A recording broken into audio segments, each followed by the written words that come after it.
도널드 트럼프가 미국 대통령 재임에 성공하면서 이전에 그가 남긴 말이 유럽 전역에 다시 울려 퍼지고 있습니다.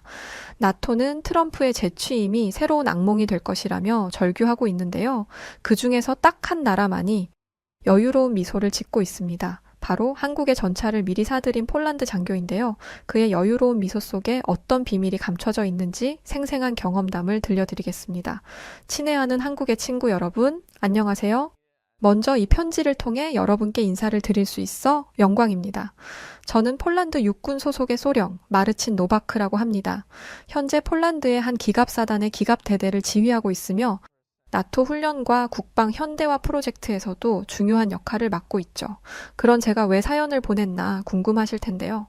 저는 이번에 폴란드가 새롭게 도입한 K2 전차와 K9 자주포를 실전에 활용하며 그 성능을 직접 경험하고 있는 군인으로서 모처럼의 기회를 빌려 한국의 제 생각과 경험을 전하고 싶어 이 편지를 쓰게 되었습니다.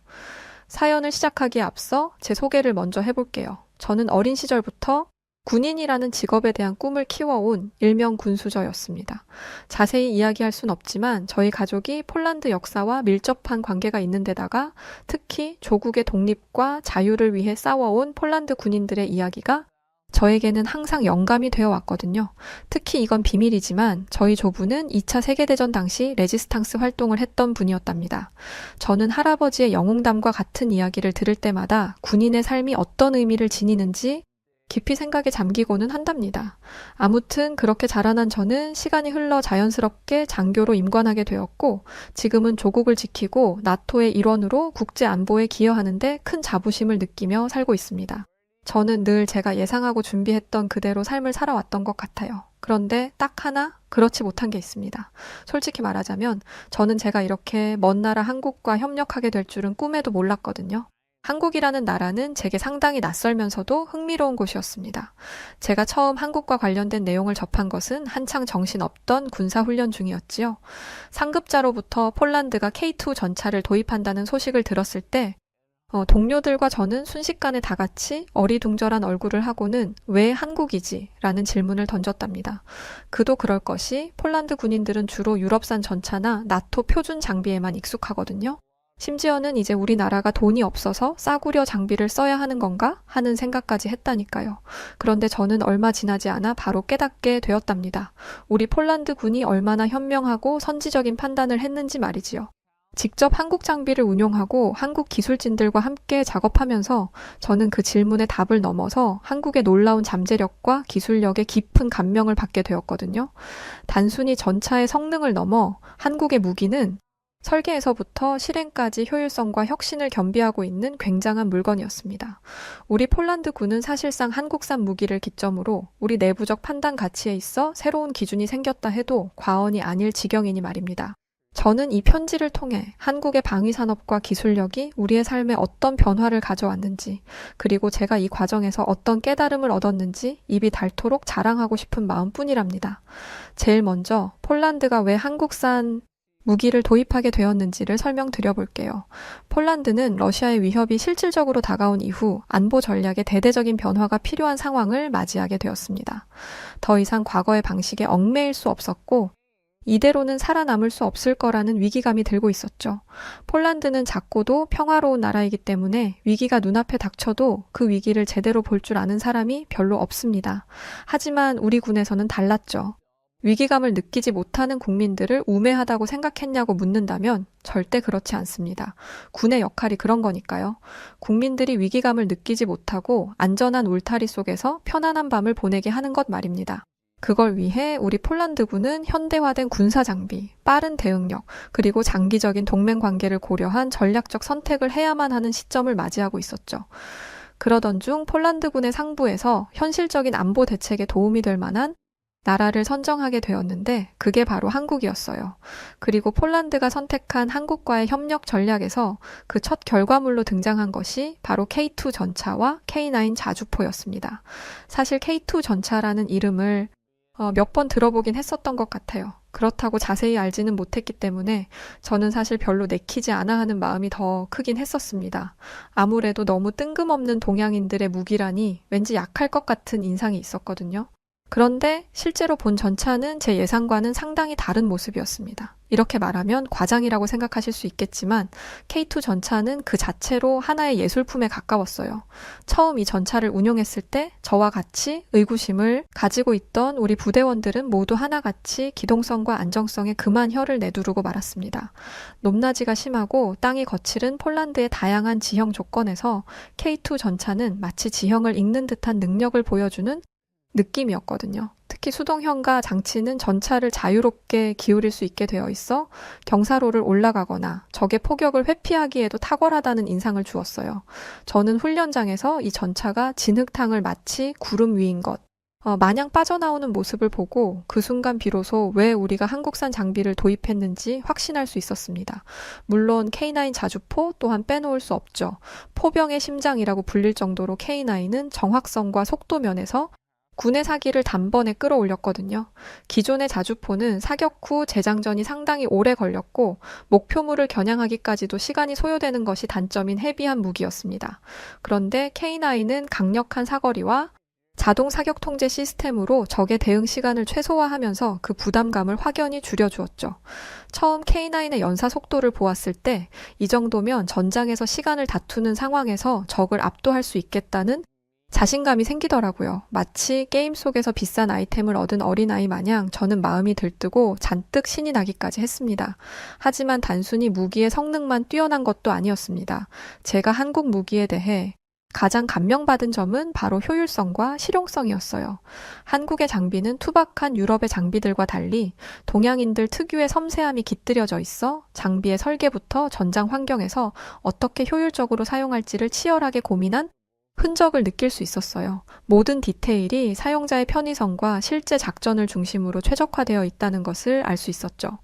그뿐만 아니라 한국의 기술진들 역시도 협력 과정에서 항상 신속하고 유연하게 대응해 주었다는 점이 제게는 꽤나 강렬하고 긍정적인 인상으로 남았습니다. K2 전차가 처음 폴란드에 도착했을 때 한국의 기술진들이 직접 우리 부대에 배치되어 장비 운용과 유지 보수를 지원해 주었었거든요. 제가 만났던 그 한국인들은 단순히 기술자들이 아니었습니다. 그들은 보수적인 폴란드 군인들의 새로운 장비에 대한 두려움을 없애준 데다가 새로운 가능성에 대한 확신을 심어준 동료이자 조력자라고 할 수 있을 만큼 큰 역할을 해주었어요. 저는 폴란드가 한국산 무기를 도입한 것이 단순히 비용 대 효율성의 문제를 넘어 전략적 미래를 내다본 현명한 선택이었다고 생각해요. 그리고 폴란드와 한국의 협력이 방산을 넘어 서로의 문화를 배우고 이해하는 더 큰 교류의 시작이 되어주었다고 생각합니다. 일단 저부터가 한국에 대해 너무 좋은 인상을 갖게 되었으니까요. 이렇게 무기에 대한 이야기를 하자니 떠오르는 사건이 있습니다.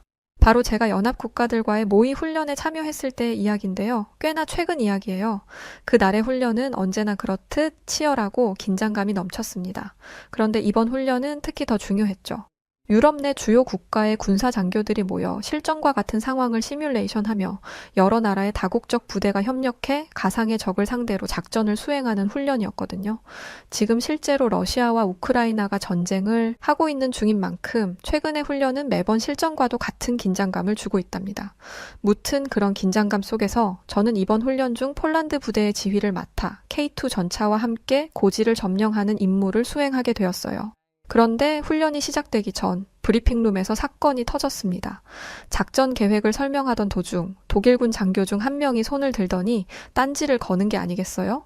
폴란드가 한국 전차를 사용하는 게 이번 작전에서 최적의 선택인지 의문이라고 말이죠. 한국 전차가 유럽 전장의 특수한 환경에서 충분히 검증되었는지 꽤나 의심이 되는 데다가 유럽의 전통적인 지형에서는 독일 전차가 항상 최적이라는 건 다 아는 사실인데 왜 갑자기 불필요한 리스크를 감수하려고 하는 건지 이해할 수 없다고 말하더라고요. 하여간 독일 놈들의 무기 자존심이란 그 녀석의 말투는 정중했지만 그 표정과 어조는 꽤나 싸늘했어요. 방 안의 분위기가 묘하게 굳어졌습니다. 저는 순간 화가 치밀어 올랐지만 괜시리 여기서 다른 나라의 장교와 불필요한 언쟁을 일으키기보다는 직접 눈으로 보여줘야겠다는 생각이 들었습니다. 제가 백날 설명해봐야 입만 아프지 그냥 제가 가진 한국 전차가 알아서 녀석에게 본때를 보여주리라는 믿음이 있었거든요. 저는 간단하게 그저 우리 폴란드군이 충분한 검토 끝에 도입한 것이라는 말만 남긴 채 우선 작전을 진행해달라 그에게 요청했습니다. 그는 어쩔 수 없다는 듯 고개는 끄덕였지만 여전히 마음에 들지 않는 표정이었어요. 하지만 아무래도 상관없었습니다. 저 녀석도 놀라게 되겠지라는 자신감이 있었으니까요. 훈련이 시작되고 제 예상처럼 폴란드 부대는 K2 전차를 이끈 채 누구보다 위풍당당하게 고지 점령에 앞장서기 시작했습니다. 고지는 가파른 경사와 진흙으로 뒤덮여 많은 차량들이 지나가기에 어려운 지형이었어요. 하지만 이미 먼저 한국의 전차를 타봤던 경험자로서 저는 그 정도 지형에 이 전차가 넘어가지 않으리라는 것이 이미 머릿속에 계산되었기 때문에 고민 없이 그 길에 올랐어요. 독일 부대는 우회로를 타지 않는 저희를 보더니 잠시 당황하는 듯 하다가 이내 똑같이 저희 옆에 바싹 붙어 고지로 접근하기 시작했습니다. 저는 작전 회의를 할 때 최대한 빠르게 고지를 탈환할 수 있게끔 도와달라고만 했지 어떤 방법을 이용해달라는 전략을 세우진 않았기 때문에 독일 부대가 우회를 하지 않고 그대로 저희를 따라올 거라고는 생각하지 못했어요. 그렇게 잘 따라와 준다면야 저희는 좋은 거니까 그냥 가만히 있었죠. 하지만 역시나 그 엉망진창이고 좁은 진흙길을 오르는 것은 쉬운 일이 아니었습니다. 독일 부대의 전차는 몇 번이고 미끄러지고 경로가 돌아가 버리며 난항을 겪고 있는 것 같았어요. 저는 독일 부대에 연락해 차량을 우회하라 했지만 그들은 저희가 미끄러지지 않고 가고 있으니 그 길을 그대로 뒤따라오겠다고만 하더군요. 하지만 소용없는 일이었습니다. 저희가 똑바로 갈 수 있었던 이유는 길이 고왔던 것이 아니라 저희 전차가 탁월한 성능을 지녔기 때문이었으니까요. 그의 고집에 저는 그저 한숨을 내쉴 뿐이었습니다. 독일 부대는 점차 뒤처지기 시작했습니다. 다른 전차들도 마찬가지였죠. 반면 K2 전차를 앞세운 우리 폴란드 부대는 예상보다도 훨씬 빠르게 진흙 지형을 돌파하기 시작했어요. 수동현가 장치 덕분에 경사로를 자유롭게 오르내릴 수 있었던 게 굉장한 장점이었고 이런 유연성이 진흙탕에서도 놀라운 안정성을 유지하는데 큰 역할을 해주고 있었습니다. 마지막 하이라이트로는 K2 전차의 정밀한 포격으로 고지에 배치된 가상의 적군 포병대를 무력화하는 게 최고의 명장면이었어요. 꽤나 짜릿한 훈련이었습니다. 훈련 종료 후 결과가 발표되었을 때 모든 참가자들의 얼굴에서 놀란 기색을 보는 것 역시도 솔직히 재미있는 광경이었죠. 폴란드 부대가 가장 짧은 시간 안에 목표를 완수하며 작전을 성공적으로 마무리했거든요. 유럽 내에서도 꽤 약체로 평가받던 우리 폴란드 부대가 말이에요. 그때의 기분이란 이게 군인이지 싶더군요. 그런데 제일 의외였던 건 그 이후였습니다. 훈련이 끝나고 그 독일 장교가 저를 찾아왔던 거였어요. 그의 표정에는 이전의 회의적인 태도는 전혀 찾아볼 수 없었죠. 그는 제게 이번 훈련이 정말 인상적이었다고 말하면서 아까 자신의 발언과 태도에 대해 사과하고 싶다고 말하더군요. 진정한 군인 정신은 무엇이 옳고 그르고 무엇이 더 나은지 냉정하게 판단하고 결정할 줄 아는 데서 나온다고 하면서 말이죠. 저는 그에게 여유롭게 웃으며 대답했습니다. 오히려 이번 훈련이 폴란드의 잠재력과 한국 장비의 가능성을 보여주는 좋은 기회였다고 생각한다고 말이에요. 그는 다음엔 자기들도 K2 전차를 도입하는 걸 고려해야겠다며 그 전차의 성능은 유럽의 전장에서도 아니 현 지구상에서 가장 강할 것이라고 유쾌하게 말하고는 이내 자리를 떠났습니다. 이 사건은 연합군 커뮤니티 내부에서도 작은 화제가 되었어요.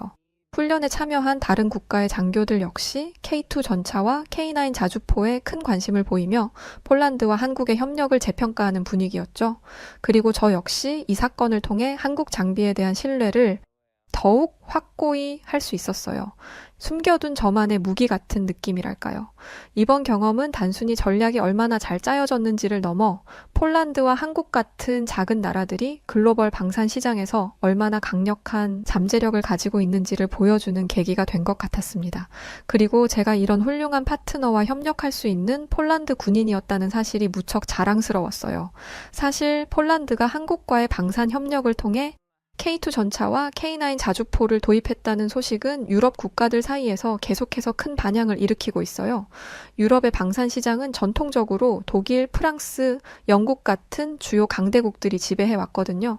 이러한 상황에서 폴란드가 아시아 국가인 한국의 장비를 선택했다는 것은 기존의 고정관념을 깨는 일이니 당연히 많은 이목을 끌 수밖에 없죠.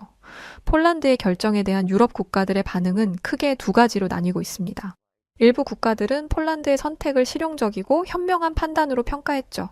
한국의 무기는 기술력도 우수한 데다가 더불어 생산도 공급도 무지 빠른 편이거든요. 솔직히 유럽이 좀 느린 편이잖아요. 이런 부분은 유럽이 직면한 안보 위기에서 중요한 요인이라고 할 수 있죠. 누구도 직접적으로 말은 안 하지만 말입니다. 무엇보다 러시아의 위협이 실질적으로 피부에 와닿기 시작하면서 전통적인 유럽 방산업체들의 습관적인 공급 지연과 비싼 가격은 점차 부담으로 작용하고 있어요. 그러니 그런 와중에 폴란드가 보여준 한국산 장비의 성능과 효율성은 다른 유럽 국가들에게도 새로운 대안으로 비춰지고 있는 것 같습니다. 물론 독일과 프랑스 같은 전통적인 방산 강국들은 폴란드의 결정을 경계와 의구심의 시선으로 바라보고 있기도 해요. 지금 반짝이야 그렇다 쳐도 한국의 방산 기술이 과연 유럽의 척박한 환경에서 장기적으로 적응할 수 있을지가 의문이라는 거죠. 또한 폴란드가 과감하게 한국산 장비를 대량 도입했으니 이러다가 유럽 내 다른 국가들도 스리슬쩍 다들 한국산 장비로 갈아탈까봐 우려하는 분위기도 내심 감돌고 있습니다. 한국의 무기는 성능뿐 아니라 가격도 꽤나 합리적이에요. 그러니 유럽 방산업체들은 이제 더 이상 기존의 명성과 전통만으로 시장을 유지할 수 없게 되었죠. 한국의 방산 기술이 빠르게 발전하고 있다는 점은 유럽 방산 시장에 하나의 태풍을 일으키고 있다고 해도 과언이 아니랍니다. 그리고 이건 제가 자랑하고 싶은 부분인데 그 중심에는 바로 우리 폴란드가 있어요. 저희 폴란드의 역할을 한국이 기억해줬으면 하는 바람이 있습니다. 폴란드가 한국 무기를 들이고 급진적인 발전을 보이면서 나토 내 다른 동유럽 국가들도 슬슬 움직임을 보이고 있어요. 체코, 루마니아, 헝가리와 같은 국가들도 한국산 무기에 관심을 보이며 협력 가능성을 모색하기 시작했다는 이야기는 이미 다 알려진 이야기고요. 제 생각에 한국은 이제 단순한 방산 공급국을 넘어 유럽과의 장기적 협력 파트너로 자리매김할 가능성이 높은 것 같습니다. 아참, 이 이야기를 시작하게 된 계기가 따로 있었는데 그 이야기를 안 했네요. 이번에 도널드 트럼프가 미국 대통령이 된 것 아시죠? 트럼프 대통령의 나토 방위비 분담 문제에 대한 강경한 태도에 대해서도 다들 잘 아실 거예요. 트럼프 대통령은 재임 기간 동안 나토 회원국들의 방위비 분담 문제를 지속적으로 지적하며 유럽 국가들이 충분한 방위비를 지출하지 않는다고 비판하기도 했던 인물이었죠. 트럼프는 특히 2024년 2월 사우스캐롤라이나주 유세에서 방위비를 충분히 부담하지 않는 나토 회원국에 대해 나는 당신네를 보호하지 않을 것이다.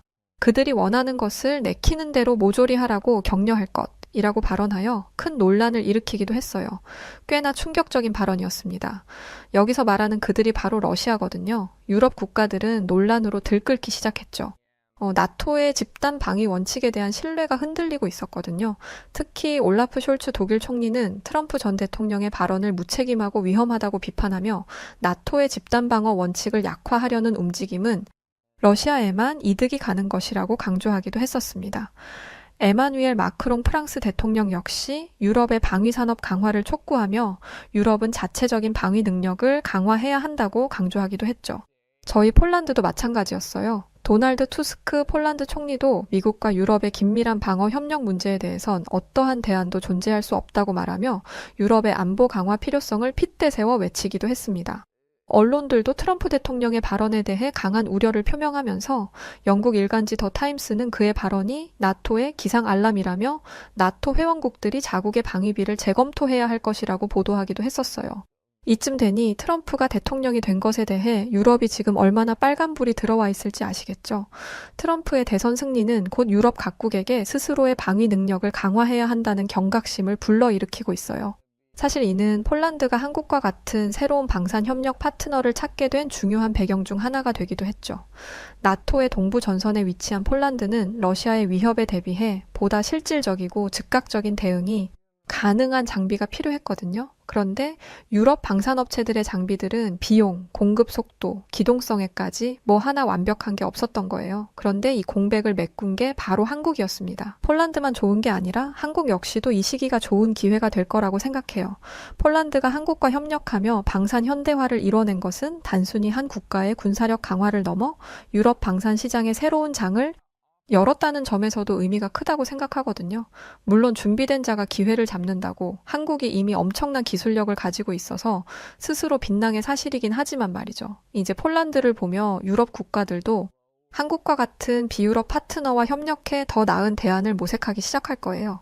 나토 내에서도 한국산 장비에 대한 신뢰가 높아지고 있고요. 사실 저는 제가 폴란드 군인으로서 이러한 변화를 직접 경험하고 있다는 사실이 무척 자랑스럽습니다. 앞으로도 한국과의 협력이 유럽 방산 시장과 국제 관계에서 긍정적인 변화를 이끌어가길 기대하고 있어요. 그래서 이 편지를 쓰게 되기도 했고요. 사실 최근에는 한국의 전차 때문에 좀 피곤하기도 합니다. 아무래도 뉴스 기사가 뜨기도 했고 트럼프 때문인 것 같기도 해요. 최근 나토의 훈련과 회의에서 한국 장비에 대한 문의가 끊이지 않고 있거든요. 배부른 소리다 하실 수도 있겠지만 저 진심이에요. 정말 피곤해요. 폴란드가 K2 전차와 K9 자주포를 도입한 이후 이 장비들이 보여준 뛰어난 성능과 효율성이 나토 내부에서 큰 화제가 되는 바람에 주변 국가 장교들로부터 실질적인 질문들이 매일같이 쏟아지고 있거든요. 가장 먼저 문의를 건넨 것은 체코의 한 장교였습니다. 그는 K2 전차가 진흙과 눈길에서도 문제없이 기동할 수 있다는 이야기를 들었다며 이 성능이 과장된 것이 아니냐고 물어왔습니다. 무슨 비밀 이야기라도 하는 것처럼 말이죠. 그도 그럴 것이 체코의 전차들은 경사로와 진흙 지형에서 자주 문제를 겪는다는 이야기를 듣곤 했었어요. 그는 K2 전차가 체코 전차보다 얼마나 우수한지에 대한 구체적인 경험담을 듣고 싶어 했습니다. 저는 그에게 말했죠. 소문이 과장 같다면 직접 훈련할 때 보시라고 말입니다. K2 전차는 유럽뿐 아니라 어떤 지형에서도 완벽하게 적응할 수 있다고 말했어요. 그는 K9 자주포의 성능이 나토 기준을 훨씬 상회한다는 이야기를 들었다며 이 자주포가 효과적으로 작동할 수 있을지 궁금해하더군요. 그는 K9 자주포의 강력한 사거리와 자동 사격 통제 시스템이 험악한 전장을 견뎌낼 수 있을지 의문이라고 했습니다. 저는 코웃음을 치며 말했어요. K2 전차를 탄 이후 저는 그런 고민을 해본 적도 없다고 말이에요. K2 전차는 항상 평지에서처럼 정확한 포격과 안정성을 유지한다고 말해주었죠. 사실이었으니까요. 그는 제 말에 어이가 없는 듯 고개를 갸웃댔어요. 제가 괜히 큰 소리를 치는 게 아닌지 아마 궁금했던 것 같았죠. 저는 그에게 의심된다면 굳이 한국의 전차를 사용하지 말라고 했어요. 저 혼자만 쓰고 싶었거든요. 이후 독일의 한 장교가 나서더니 이번엔 한국 장비가 아무리 좋다 해도 결국엔 유럽 기술진을 따라올 수 없지 않냐고 물었습니다. 아무래도 언어적인 문제도 있고 지리상도 워낙 멀리 있으니까 현장 지원 체계가 허술할 수밖에 없지 않겠냐면서 말이에요. 그는 한국 기술진이 실제 훈련과 작전에서 얼마나 신속하고 효율적으로 대응할 수 있을지, 문제 발생 시 해결 속도가 빨라봤자 얼마나 빠를 수 있을지 등에 대해 침을 튀기며 제게 문제를 제기해댔어요. 독일은 전통적으로 기술 지원 체계를 매우 중요하게 여기는 나라였거든요. 아무래도 이 질문으로 한국 장비의 총체적인 신뢰성을 깎아내리고 자신들의 입지를 올리려는 것 같았어요. 독일 장교는 여전히 유럽 방산 시장에서 독일 장비가 표준으로 자리 잡고 있다며 한국 장비는 사실 오래 갈 수가 없다고 큰 소리를 치기까지 했어요. 사실 그런 글을 보고 있자니 제 스스로가 놀라운 마음이 들었습니다. 옛날엔 내가 왜 저들을 멋지다고 생각했을까 하는 생각이 들었거든요. 지금의 그들은 어떻게든 지푸라기라도 붙들고 있으려고 애를 쓰는 듯한 모습으로밖에 안 보였어요. 이제 대세는 넘어가고 있는데 말이죠. 이렇게 수많은 논의는 우리 폴란드군의 실제 경험담이 퍼져나가고 나서야 어느 정도 정리가 되었습니다. 제가 훈련에서 경험한 K2 전차와 K9 자주포의 성능을 설명하며 한국 장비가 유럽 환경에서도 뛰어난 적응력을 보여준 사례를 공유했고 주변 장교들은 그동안의 의구심을 내려놓고 관심을 보이기 시작했거든요. 이처럼 나토 내부에서 한국 장비에 대한 관심은 이제 단순히 호기심의 차원을 넘어 실질적인 도입 검토 단계로 나아가고 있습니다. 체코, 루마니아, 헝가리와 같은 동유럽 국가들뿐만 아니라 독일과 같은 전통적인 방산 강국들까지도 한국산 장비에 대해 주목하고 있다는 점은 한국이 글로벌 방산 시장에서 신뢰받는 협력 파트너로 자리 잡아가고 있음을 보여주는 것 같아요. 군인으로 살면서 사실 그 어느 때보다 주목받고 가장 스펙타클한 시간을 보내고 있는 요즘 이 모든 경험은 제게 군인의 삶이란 단순히 조국을 방어하는 것을 넘어 새로운 가능성과 협력의 가치를 발견하는 것임을 깨닫게 해주는 시간이 된 것 같아요.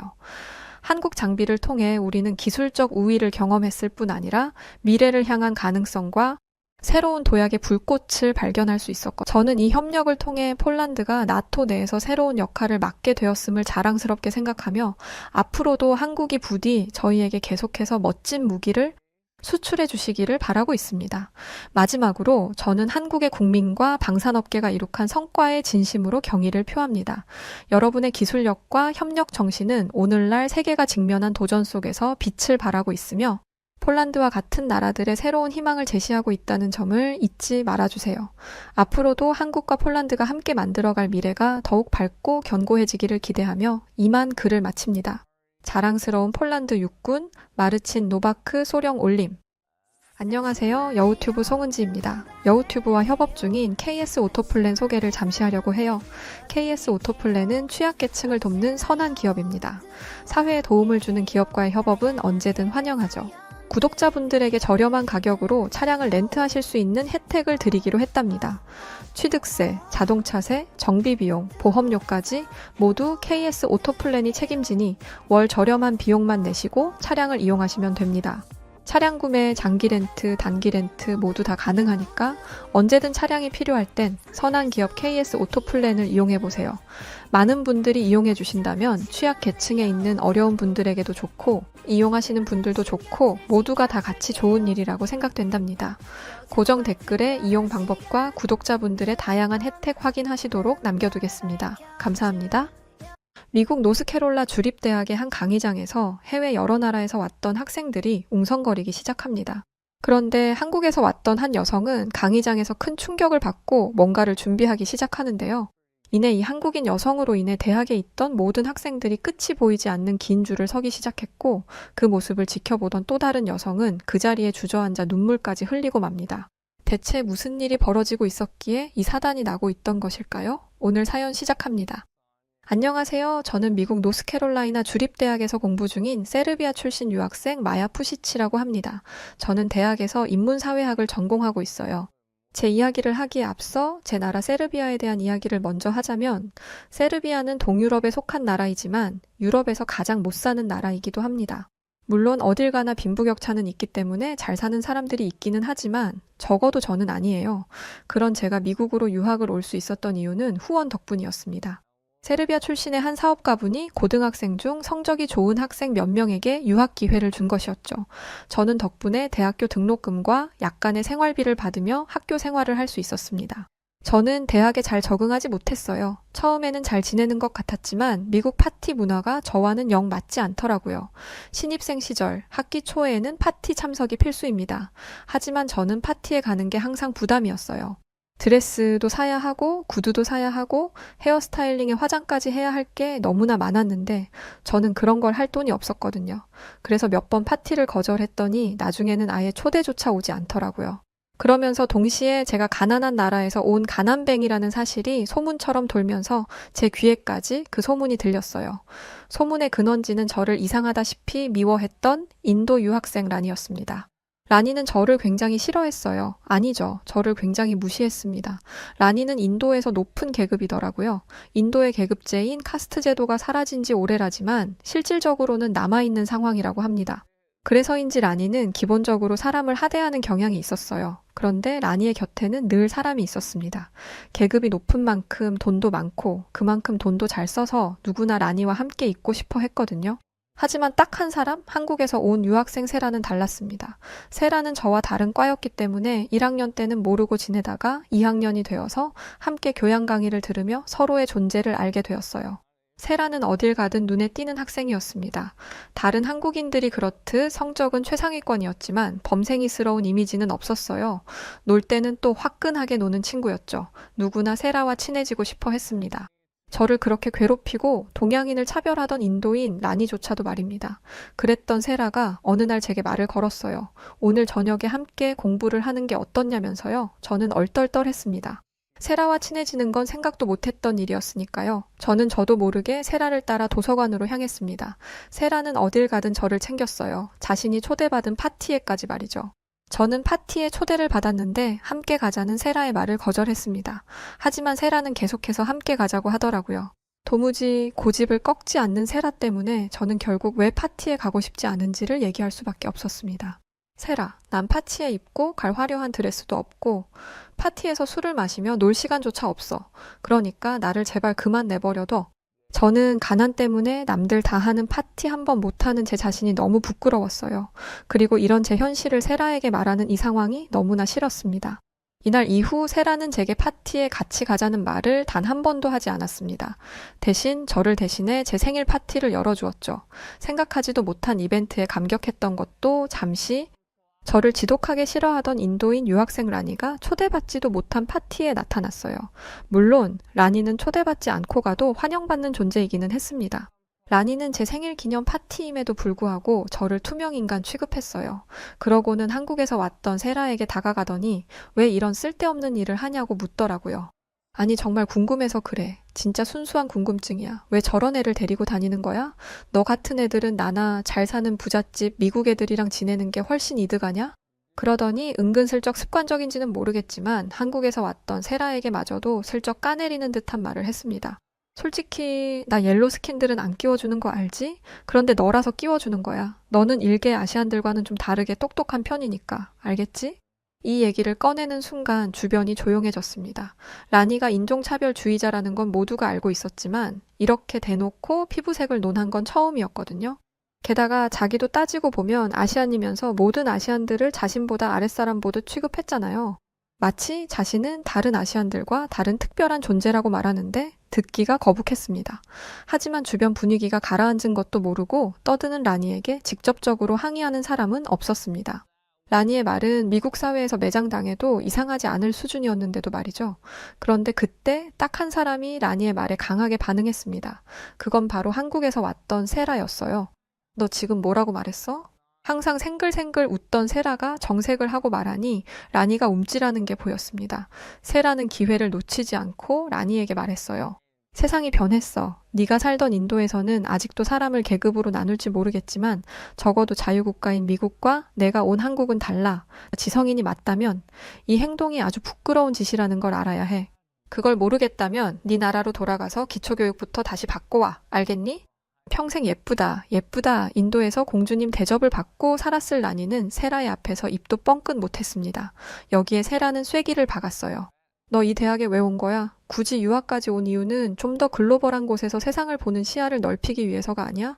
적어도 나는, 그리고 네가 무시한 마야는 그러기 위해서 왔어. 아마 다른 유학생들도 그렇겠지.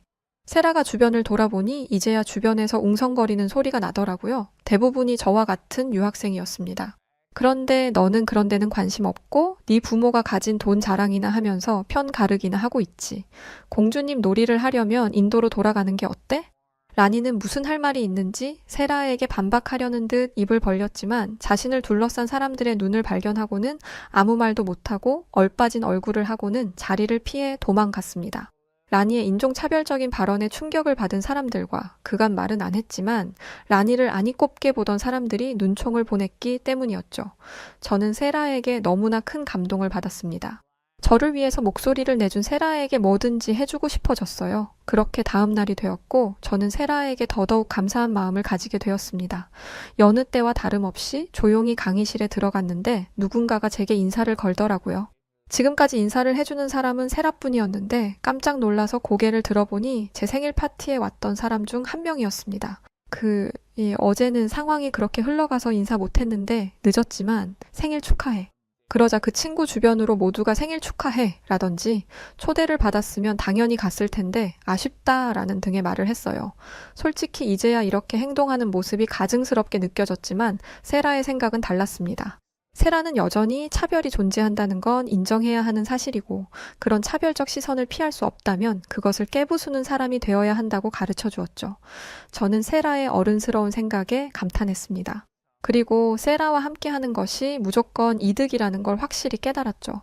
그렇게 학업과 아르바이트를 병행하며 공부를 하고 있는데 고향인 세르비아에서 안 좋은 소식이 전해졌어요. 집안 사정이 어려워져서 그동안 보내오던 약간의 생활비도 보내주지 못하게 됐다는 것이었죠. 다른 유학생들이 집에서 받는 용돈에 비하면 모래알 만큼 적은 돈이었지만 그것도 제게는 큰 도움이 되었습니다. 유학 간 딸 공부시키겠다고 없는 살림을 쪼개 용돈 하라며 보내고 계시던 부모님이었기에 원망할 수도 없었어요. 부모님이 보내주시던 용돈을 충당하려면 아르바이트 시간을 늘려야 했는데 그렇게 되면 학업이 불가능한 상황인지라 결국 저는 생활비를 줄이기로 했습니다. 가장 쉽게 줄일 수 있는 게 식비였어요. 그래도 하루에 한 끼 정도는 제대로 된 식사를 할 수 있었는데 이젠 그마저도 어려웠죠. 그래서 얄궂은 샌드위치나 먹으며 생활했습니다. 가끔 여유가 조금 생기면 파스타면에 시판 토마토 소스를 부어서 토마토 파스타 정도는 먹을 수 있었죠. 베이컨이나 치즈 같은 건 조금도 안 들어간 면에 소스 조금 묻힌 요리일 뿐이었습니다. 그러던 중 마트에서 샌드위치를 팔던 위치에 샌드위치가 사라진 거예요. 대신 은박에 쌓여있는 무언가만 놓여 있었죠. 이름을 물어보니 김밥이라고 하더군요. 어떻게 생긴 건지 본 적도 없고 은박에 쌓여 있는 게 불안했습니다. 그거야 당연한 게 지금까지 먹어왔던 샌드위치는 항상 랩에 쌓여 있었으니까요. 제가 주저하는 게 보이자 가게 주인은 한번 먹어보라며 김밥을 강력 추천했습니다. 지금 안 사가면 다른 사람들이 채간다면서요. 하루에 200개가 넘게 팔린다는데 대체 이게 뭐길래 그렇게 많이 팔리는지 궁금하기는 하더라고요. 그런데도 제가 고민을 하자 가게 주인은 한번 먹어나 보라며 공짜로 김밥을 주었습니다. 저는 집에 와서 김밥을 펴보았어요. 그런데 생전 처음 보는 비주얼의 음식이 있더라고요. 하나 집어보니 검은색 껍데기 같은 거에 밥과 야채가 가득 들어 있었습니다. 두려운 마음 반 기대 반을 가지고 한 입 먹어봤는데 저는 하루에 200개가 넘게 팔리는 이유를 바로 알 수 있었습니다. 너무 맛있었어요. 겨우 이 김밥이 2달러도 안 된다니 샌드위치랑은 비교도 안 될 정도로 맛있었습니다. 게다가 여러 채소까지 들어가 있으니 영양면에서도 훨씬 낫더라고요. 저는 그날 후로 샌드위치 대신 김밥을 사 먹었습니다. 그러던 어느 날 세라가 왜 매일같이 김밥을 먹는 거냐고 물어보는 거예요. 저는 세라에게 너도 김밥을 아느냐라고 물었습니다. 그러자 세라가 깔깔 웃으며 김밥은 한국 음식인데 몰랐냐고 하는 게 아니겠어요? 사실 김밥이 어느 나라 음식인지 전혀 몰랐습니다. 스시집에서 파는 스시롤이랑 비슷하게 생겼길래 일본 음식이 아닐까라는 추측만 있었어요. 그런데 이게 김밥이라니 세라는 한식의 세계에 온 것을 환영한다고 말하며 다른 한식도 도전해보는 게 어떻겠냐고 하더라고요. 하지만 저는 애써 웃으며 거절했습니다. 김밥이야 저렴하게 파니까 그렇다 쳐도 다른 음식은 비쌀 게 뻔하니까요. 미국 외식값은 입이 떡 벌어질 정도로 비싸기 때문에 식당에서 밥 먹는 건 상상도 못할 일이었습니다. 저는 그날 처음으로 제 사정을 세라에게 이야기했어요. 부모님이 보내주시던 약간의 용돈도 끊어져서 사정이 어렵다고 말이죠. 이 얘기를 들은 세라는 또다시 깜짝 놀랄 만한 계획을 세웠습니다. 바로 저를 위해 한국 음식을 한 상 가득 차려준 것이었어요. 대뜸 자기 집에 오라길래 무슨 일인가 싶었는데 이런 서프라이즈가 저를 기다리고 있었던 것입니다. 저는 세라의 집에서 갈비찜이라는 것도 먹었는데 이렇게 맛있는 음식은 생전 처음 먹어봤어요. 처음에는 고기가 까맣길래 탄 건가 싶었는데 알고 보니 그게 소스더라고요. 저는 세라가 만들어준 갈비찜, 잡채, 김밥을 순식간에 해치웠습니다. 이렇게 풍성한 저녁 식사는 아주 오랜만이었어요. 부른 배를 쓰다듬고 있는데 행복하더라고요. 배가 불러서이기도 하지만 저를 위해 시간과 노력을 들여 식사를 대접해준 세라 덕분이기도 했습니다. 사실 이렇게 친구 집에 저녁 식사 초대를 받아본 게 처음이거든요. 세르비아가 그리 잘 사는 곳도 아니고 정치적으로도 안정적인 나라가 아닌지라 여전히 서로가 서로를 경계하는 문화가 남아있기 때문이죠. 그래서인지 세라의 행동이 더욱 감동으로 다가왔던 것 같네요. 이날 이후 세라는 저를 위해 도시락을 싸주기도 했고 저는 세라와 함께 한식의 매력에 푹 빠져들게 되었습니다. 그러던 중 제 관심사와 딱 맞아떨어지는 수업을 듣게 되었어요. 문화산업과 관련된 강의를 듣고 있는데 교수님이 웬 유튜브 영상 하나를 보여주시더라고요. 무려 1시간 반이나 되는 영상이었는데 이상하게도 영상 속 사람은 먹기만 했습니다. 그런데 더 놀라운 건 영상 조회수가 수십만 회나 되는 거였죠. 교수님은 그 영상을 먹방이라고 소개하셨습니다. 말 그대로 먹는 방송이라는 뜻이었죠. 교수님 말씀에 따르면 이 먹방이 선풍적인 인기를 끌고 있더라고요. 실제로 같은 수업을 듣던 학생 중 SNS를 매우 활발하게 하는 학생이 있었는데 그 학생은 먹방이 SNS에서 인기를 끈 지 오래되었다며 자신도 즐겨본다고 말했습니다. 그리고 생각보다 먹방을 보는 사람들이 많았어요. 심지어 어젯밤에도 먹방을 보고 왔다는 학생도 있었습니다. 이런 상황에서 교수님은 먹방이 시작된 나라가 어디인지 아냐고 물어보셨어요. 아무도 대답하고 있지 않는데 누군가가 손을 들었습니다. 역시나 최상위권의 성적을 유지하고 있는 세라였죠. 세라는 정말 모르는 게 없다고 생각하던 저는 세라의 대답을 듣고 정말 깜짝 놀랐습니다. 왜냐하면 세라가 먹방의 시작이 한국이라고 말했거든요. 놀란 건 저뿐만이 아니었습니다.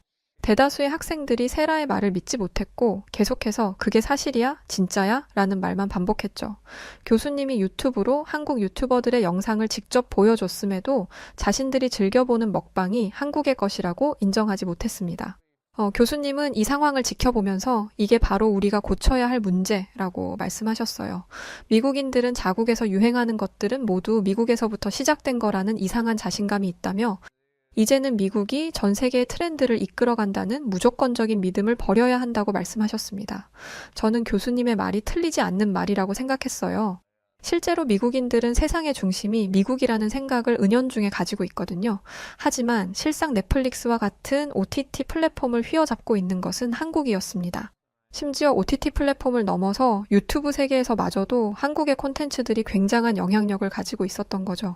모두가 침묵하자 교수님은 강의를 이어가셨습니다. 그러면서 한국의 음식 이야기가 나왔어요. 교수님은 요즘 학교 앞에서 김밥을 팔고 있는데 혹시 이걸 먹어본 학생들이 있냐고 물어보시더라고요.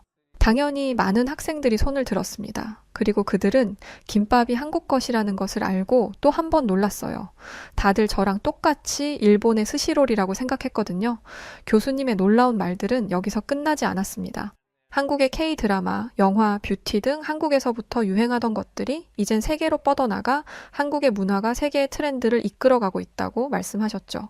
교수님이 PPT로 직접 보여주신 증거들은 모두가 수긍할 수밖에 없는 객관적이고 현실적인 자료들이었어요. 그래서 학생들 모두 교수님의 말에 반박하지 않았습니다. 특히 IT 쪽은 이미 세계를 휘어잡고 있다는 말에 모두가 고개를 끄덕였습니다.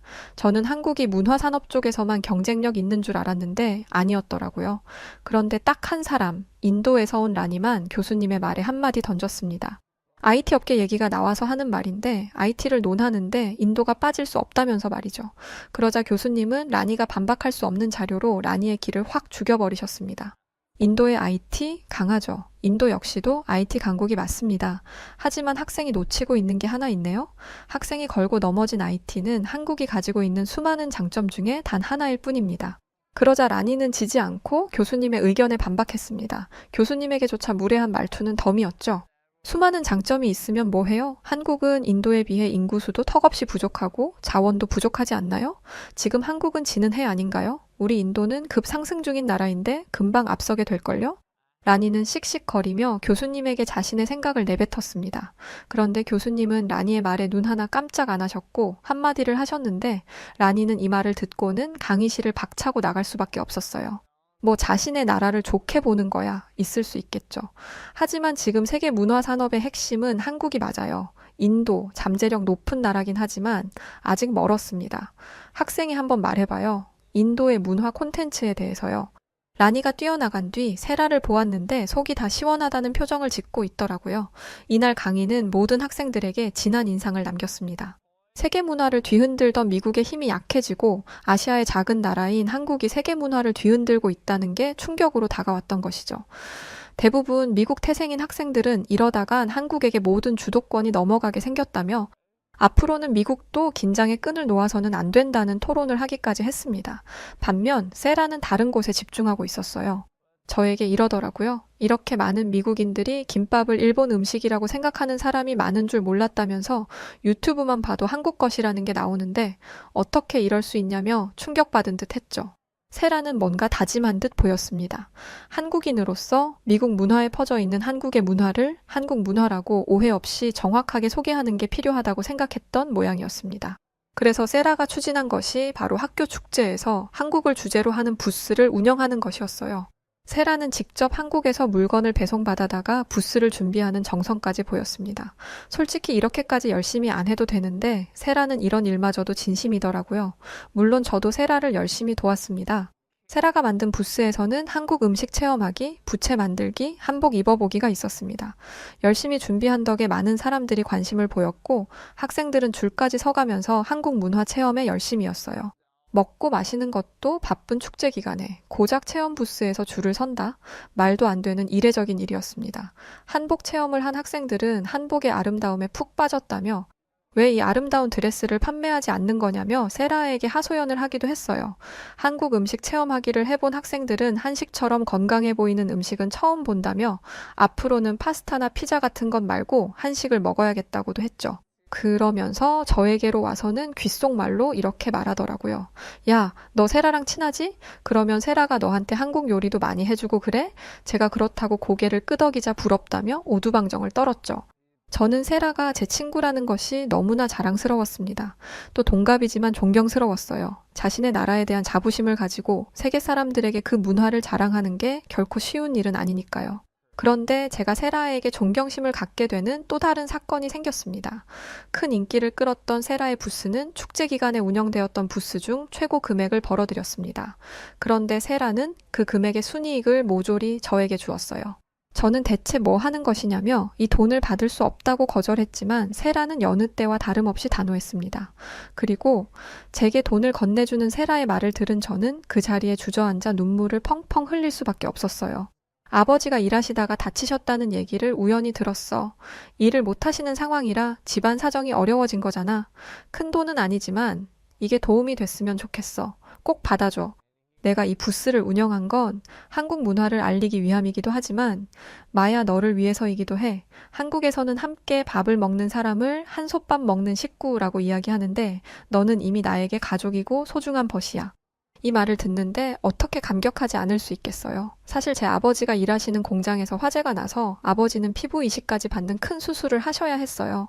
세르비아는 아직 노동자에 대한 보호가 제대로 이루어지지 않아서 아버지는 회사로부터 그렇다 할 보상도 받지 못하셨습니다. 그래서 어머니가 아버지의 수술비와 병원비, 두 동생의 생활비까지 모두 책임지고 있으셨던 거예요. 세라는 얼마 안 되는 돈이라고 했지만 그 돈은 저희 가족의 2달 생활비와 맞먹는 수준이었습니다. 세라는 저를 도운 것뿐만 아니라 제 가족들의 생계까지 도와준 것이었어요. 세라의 도움 덕분에 어머니는 숨통이 트였다고 하셨고 덕분에 저희 가족은 생각보다 일찍 안정적인 생활을 되찾을 수 있었습니다. 아버지의 회복이 빨랐다는 점도 큰 영향을 주었지만 세라의 도움이 파랄이었어요.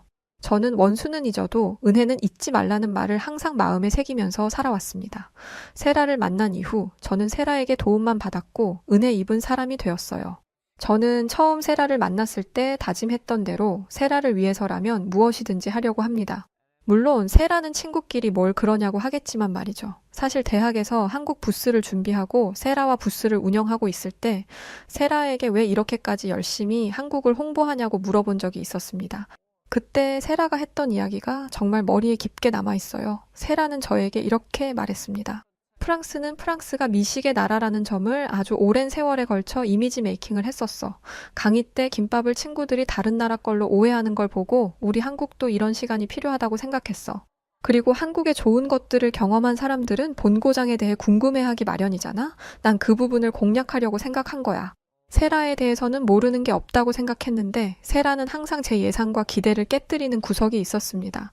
세라는 자신의 미래에 대한 확신도 있었어요. 나는 문화 콘텐츠를 제작하는 일을 할 거야. 그리고 지금 하는 일은 미래에 내가 할 일의 밑거름이 되어줄 거고 사람들에게 필요한 콘텐츠가 무엇인지 정확하게 파악해서 앞으로 내가 해야 할 일을 찾아내려고 해. 이렇게 좋은 영향을 주는 친구를 제 인생에서 또 찾을 수 있을까요? 저는 자연스럽게 제 나라 세르비아를 생각해 보게 되었습니다. 세르비아는 여러모로 혼란스러운 시기를 겪고 있어요. 세라를 통해 들어보니 한국도 식민지 시절과 같은 등의 혼란스러운 시기가 있었더라고요. 그런데 그것을 지혜롭게 극복했다고 했습니다. 저는 저희 세르비아도 한국처럼 이 어려운 시기를 극복해낼 수 있으리라는 희망을 가지게 되었어요. 그리고 세르비아의 문화가 세계적으로 인정받을 수 있게 되는데 힘쓰는 사람이 되어야겠다는 다짐도 하게 되었습니다. 세라처럼 말이죠. 제 가장 소중한 친구 세라는 한국인입니다. 사실 저는 한국에 대해서 잘 모릅니다. 얼마나 대단하고 훌륭한 나라인지 가본 적도 없는 나라이기에 잘 모르죠. 하지만 제 친구 세라는 세상 그 어떤 아이들보다 강한 아이였고 그 어떤 아이들보다 세상을 포용할 수 있는 마인드를 가진 친구였습니다. 그리고 세라의 몸에는 한국의 피가 흐르고 있죠. 저는 동갑내기 친구이지만 세라를 통해 더 많은 것들을 눈으로 보고 배워가려고 합니다. 네, 오늘 사연은 여기까지입니다. 세라가 정말 너무 대견하네요. 먼 미국에서 한국의 문화를 제대로 각인시키기 위해서 부스까지 열고 말이죠. 사연 보내주신 마야씨, 앞으로도 세라와 함께 평생 친구하시면서 행복한 날들만 있길 응원합니다. 자, 그럼 오늘 사연 어떻게 들으셨나요? 오늘 사연이 재미있으셨다면 구독과 좋아요, 알림 설정 부탁드리고요. 그럼 지금까지 저는 해외 여러 사연들을 들려드리는 여우튜브 송은지였습니다. 영상 끝까지 시청해주신 모든 분들 고맙습니다. 그리고 우리 구독자분들 감사드리고 사랑합니다. 당신만의